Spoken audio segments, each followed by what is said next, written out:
Looks like we've reached the end. This is the place. There should not be any other hidden spaces in the vicinity. The path sure had some twists and turns, but it turns out that this place isn't actually that big.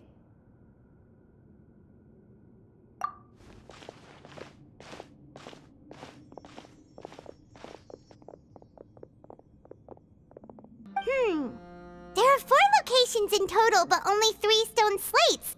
The slate that should be in the first empty spot is missing. The surrounding walls also show signs of damage. There's something written below. Let Paimon see. Reason dictates that this nation be destroyed.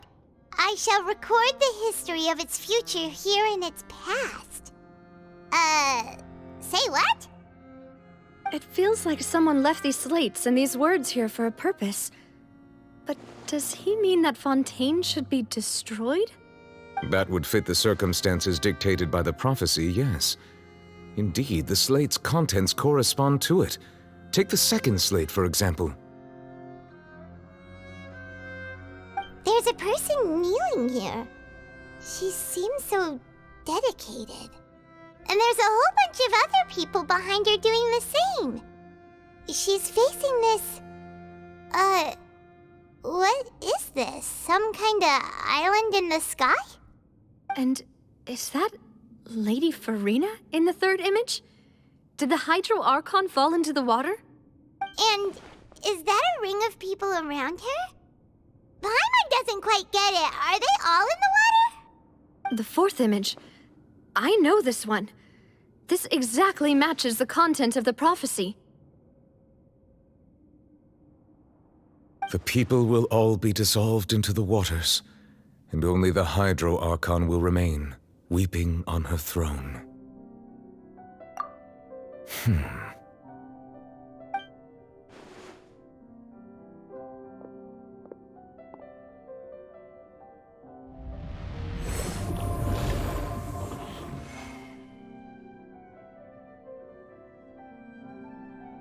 More information should be hidden in these slates, but I fear I cannot easily uncover it, most likely due to us missing the first slate. I am very sorry. Don't blame yourself, Monsieur Nouvelette. Deciphering ancient stone slates isn't one of your duties. Ooh, Paimon's getting the chills just looking at these slates. This says that it's the history of the future, right? That means the prophecy's sure to come true. I really hope it doesn't mean that. Still, Paimon feels like these images are kind of weird when you look at them together.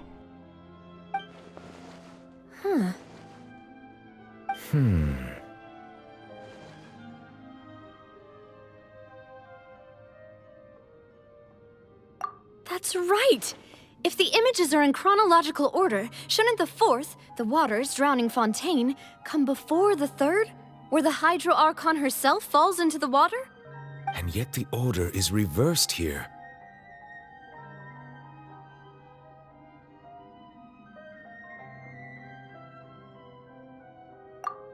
If we go by timing, Lady Furina only emerges in the third image. That means that the person in the second image might be the previous Hydro Archon. Egeria, then. I had never met her, but her appearance here does match the records. The previous Archon kneeling before the floating island in the skies, as if confessing a sin. Did she herself commit that sin? And if not, why would she be in such a posture? Also, I'm still wondering why these ancient stone slates are here at all. Judging from their contents, could this place be the origin of the prophecy? Does that mean that someone, or some people, once saw these slates? But who would have created these slates and left these words here?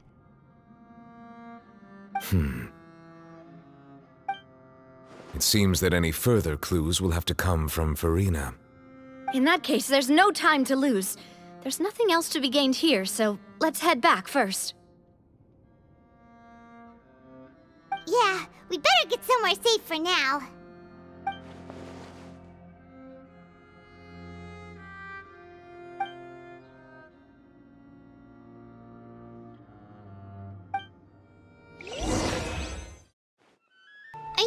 can't talk to her about this directly, will that be a problem? Paimon's getting a little scared now that it's come to this. She has long been harboring secrets and will not give them up easily, which makes it all the more my duty to ensure that she understands the present situation. All right, we'll leave it in your hands then. You're probably the best person to talk to her anyway. I will be carefully considering my words tonight.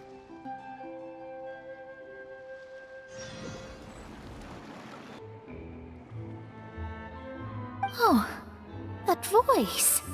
Is that who I think it is? Huh? It's you two. What are you doing in Fontaine?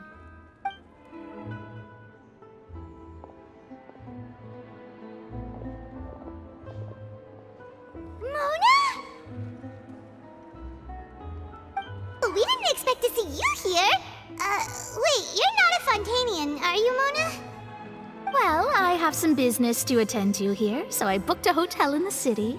I was just out for a stroll when I bumped into you. Quite unexpectedly, if I might add. Why did you think I was from Fontaine, though? Is that because Magistus doesn't sound much like a Mondstadter surname? Yeah, let's go with that. Well, I used to have my own surname, which was, well, some other thing. Either way, the old hag told me when she took me as her disciple that the first step to being a great astrologist's pupil was to change that name. There was nothing for it, really. She really is amazing at astrology, so I changed my name to what it is now according to her wishes. To my surprise, however, Magistus is not the name of some ancient house or clan.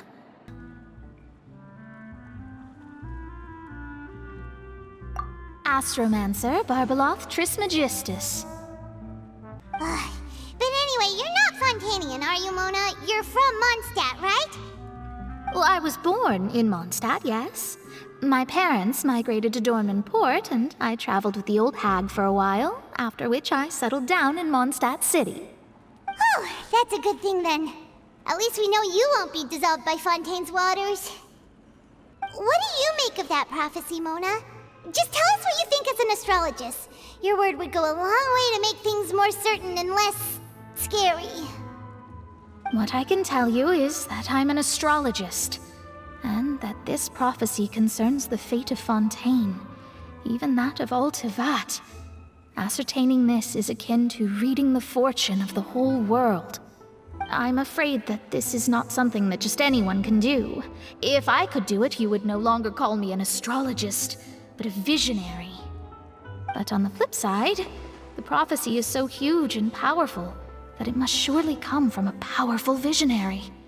Its contents involve the fate of the world. Disregarding it would be a mistake. A visionary? Sounds really powerful and all, but does such a person really exist? Of course. The old hag could do it, and I'd bet there are others amongst those Hexenzirkel colleagues of hers who could do something similar.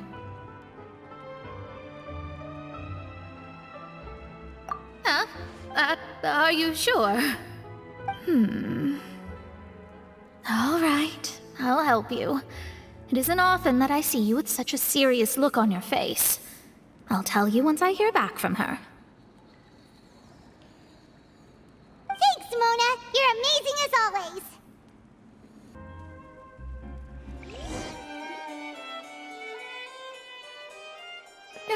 You're here! Finally! Is something wrong? Monsieur Neuvillette and Lady Furina, they seem to have gotten into a dispute. Please go see for yourself.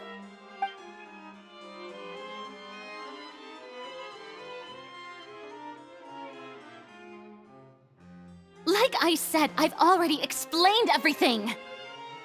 And yet the problem has not been properly solved. There is little space for excuses between us.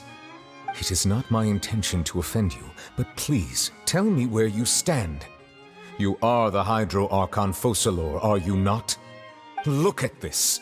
This is a list of the victims from the recent Poisson incident.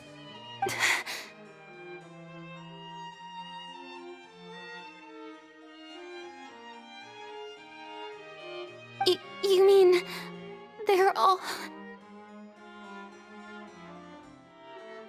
We did not arrive in time to avert this disaster, and I will not have it happen again. I will say this once more. You must tell me everything you know. Yesterday, I found 3 stone slates in some ancient ruins near Poisson. Do you know anything about those? Seriously? You're questioning me like this is a court case now. I don't know anything about that. But you found them in some ancient ruins, you say? That's correct, which is why I came to ask you some questions. There should have been 4 slates, but one of them was missing. The other 3 feature different images that seem to correlate to the prophecy. The prophecy? The second of these slates depicts the previous Hydro Archon Egeria kneeling before a floating island in the sky, as if confessing something. Do you know nothing of this either? I don't. I've never seen such slates. I'll ask you again. Do you really have no information regarding the previous Archon? My deciphering of the slates indicates that the Hydro Archon Egeria once had to confess to, or apologize for, a certain sin. If anyone would know about it, it should be you. All gods don't have the same secrets, you know. She was herself and I'm me. Is it really so strange that I know nothing? I understand your concerns, but I'm sorry. I just don't have anything to tell you. Forgive me for saying this now, Lady Furina, but I have long known of your various secret investigations into certain matters. There are several indications that you have been investigating the prophecy on the sly. This is not strange in itself, considering that you are the Hydro Archon. But it is strange that you should also claim to not know any of Egeria's secrets, as well as do nothing following your inquiries. You have never been as superficial as you have presented yourself to be, nor are you a fool. And yet, your behavior is very inconsistent.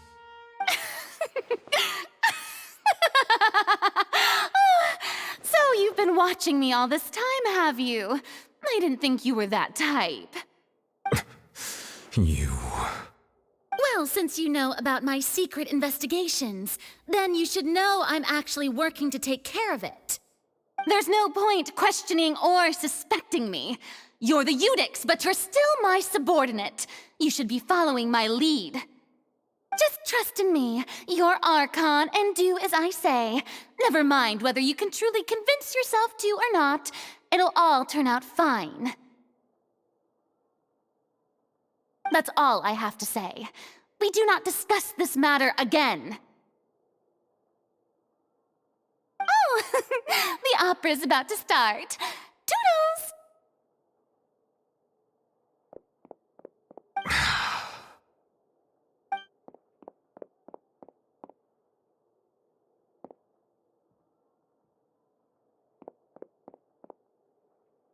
Did Furina not notice us standing by the door? Wonder what's up with her. She was smiling. Huh. She didn't seem in the mood to care if we were listening in or not.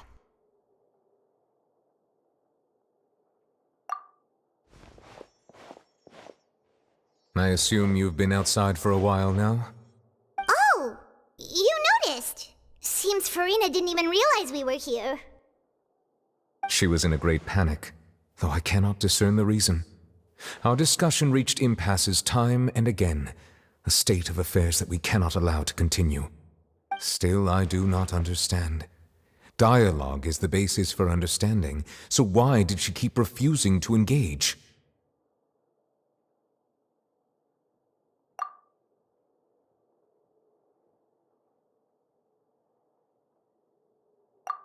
Everyone in her inner circle has noticed that she is hiding some secret. The issue is her attitude.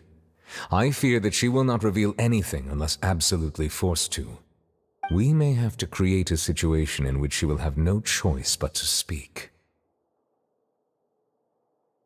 Oh? Like what? Normally, people will only reveal the truth when standing trial. Perhaps we must have the Hydro Archon experience just such a scenario. But Furina's seen so many trials, and she's really good at dodging questions.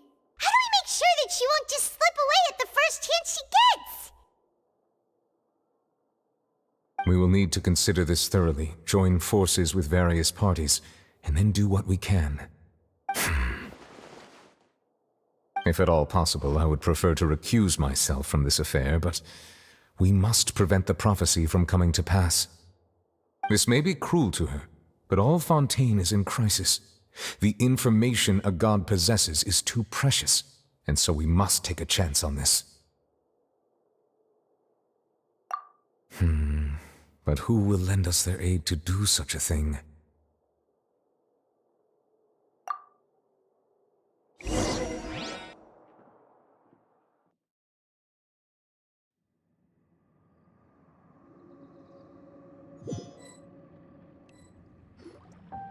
Well, that's everyone, huh? Speaking of which, it was pretty smart of you to think of hiding here.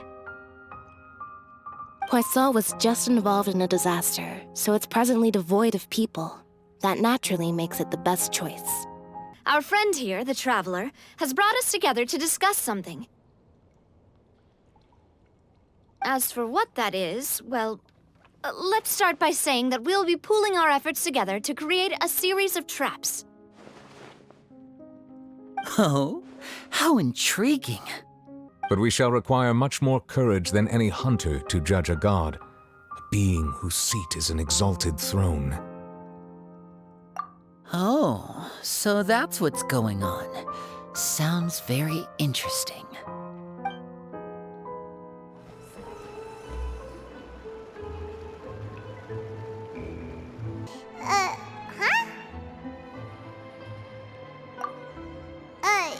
Did you just pour some tea? Paimon didn't notice you doing that at all! Then what's that? Paimon's never seen that cup before! Don't be frightened. I'm just joining you two for tea. I merely refrained from saying anything till now. Who's that voice? But there's no one here! Aw, have you forgotten me already? Wait, you are familiar. You're the voice we heard from the sky in Sumeru. I know why you are troubled. Any who knew of this would find their mind overwhelmed. The voice from the sky, I fear that description is wrong. Though, not completely wrong. You're feeling lost now, just as you were feeling previously. I sensed that confusion and thus came to you. Guiding people is an irresistible hobby of mine, after all. Consider me a passerby, just accepting a commission from my friend's disciple on a whim. The prophecy. Yes, what has been prophesied will be fulfilled. You may view such things as the history of the future. What? Then is there any way we can stop it? I believe you have witnessed a failed attempt with your own eyes. Can everything in Tevat so easily be changed?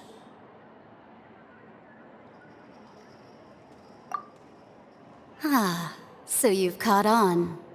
Just as prophecies are usually only the future as seen from the perspectives of the gods, could things be happening in hidden corners where the god's gaze does not fall?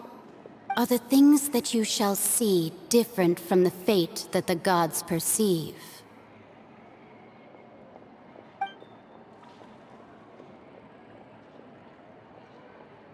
What is she talking about? It all sounds really impressive and important and stuff, but it also sounds kind of scary.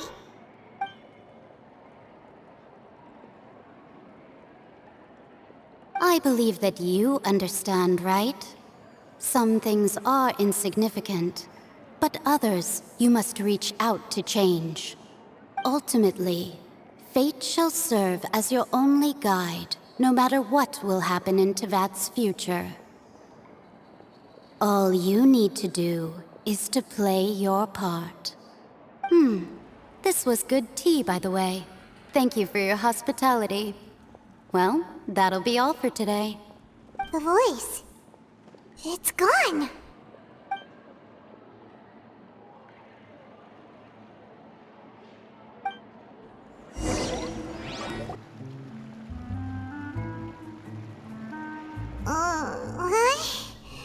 I want to hear someone talking. All right, coming. Ah, yes. About what we had discussed before. I did try, but I'm afraid I couldn't reach the old hag. I'll try again tonight, but I wouldn't get your hopes up. Huh?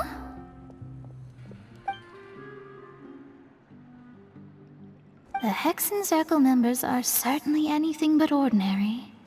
As for the mage named N, the old hag has mentioned her a few times. She said that N's sense of direction is incredible, and that she loves guiding those who are lost.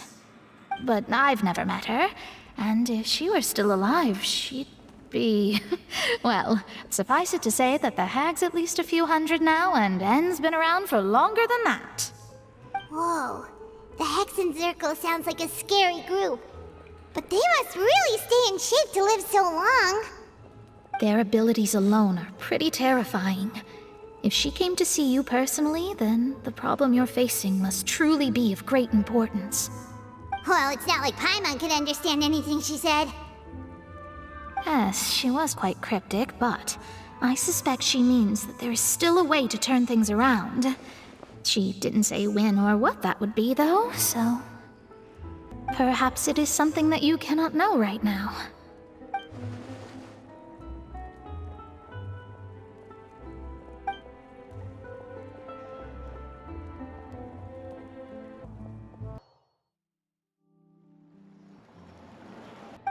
So the two of you are still here.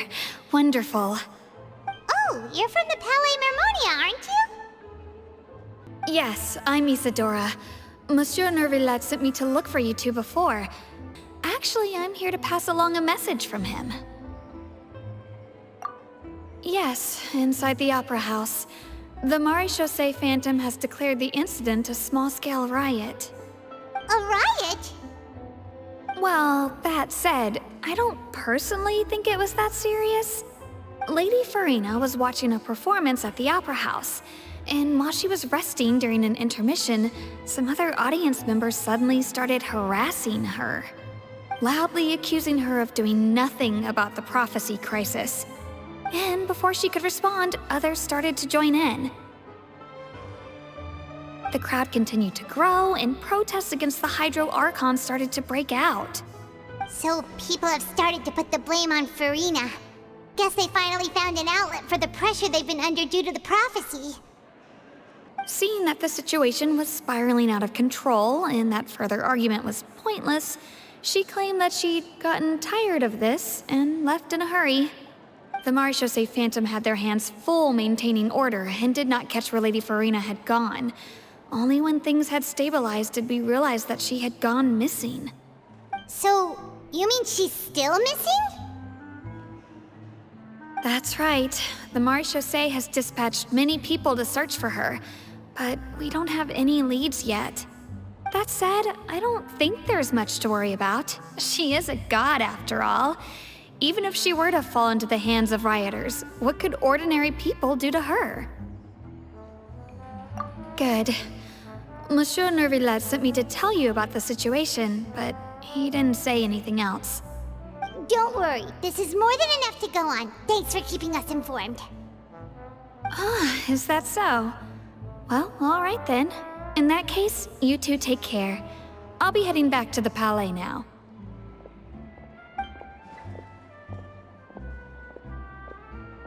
Well, sounds like we should hurry over to Poisson then.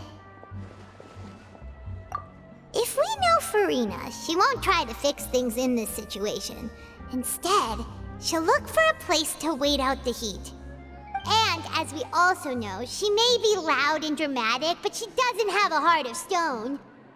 When Neuvillette was talking to her in the Palais Mermonia, and she heard about Poisson, she couldn't hide her sadness and remorse. It would be hard for her to ignore being accused by the public today. Paimon thinks Furina's probably taken the opportunity to slip away to Poisson and try to relieve the sense of guilt that she's feeling. Huh. Well, what do you think? Paimon knows the answer, of course, but Paimon can do the analysis to back it up, too. Cool, huh?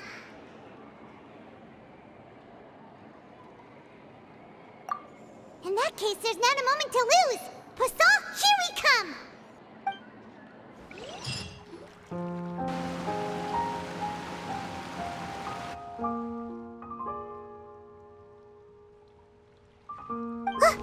That's Furina, right over there! She really is here all on her own.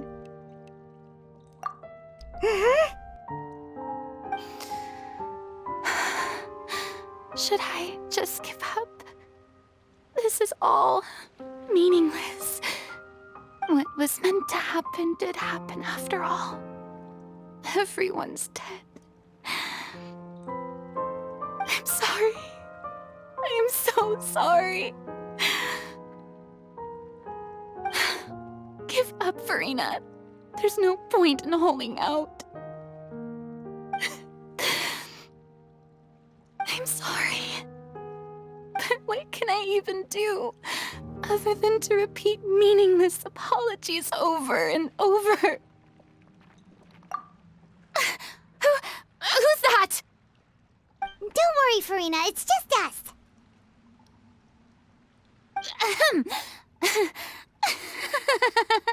So it is you, blonde traveler from another land. Why, I almost thought you were someone from that mob of my ignorant subjects, come to kneel and beg for my forgiveness.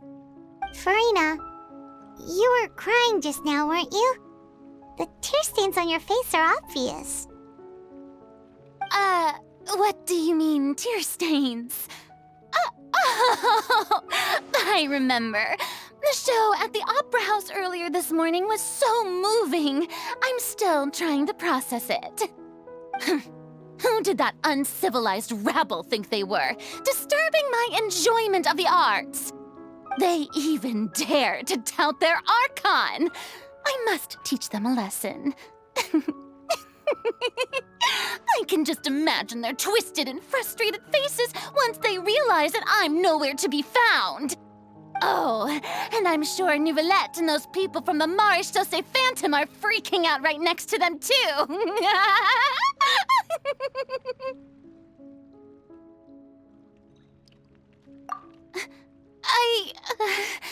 Of course not. Hey, there she is! The Hydro Archon's over there! Quick, after her! Furina, those people seem to be after you. They are? They're just some rabid fans who want to cut the line because they haven't been able to meet me in person, aren't they? That's against the rules. I can't let them get their way. Furina just ran off! Quick, we have to catch up with her!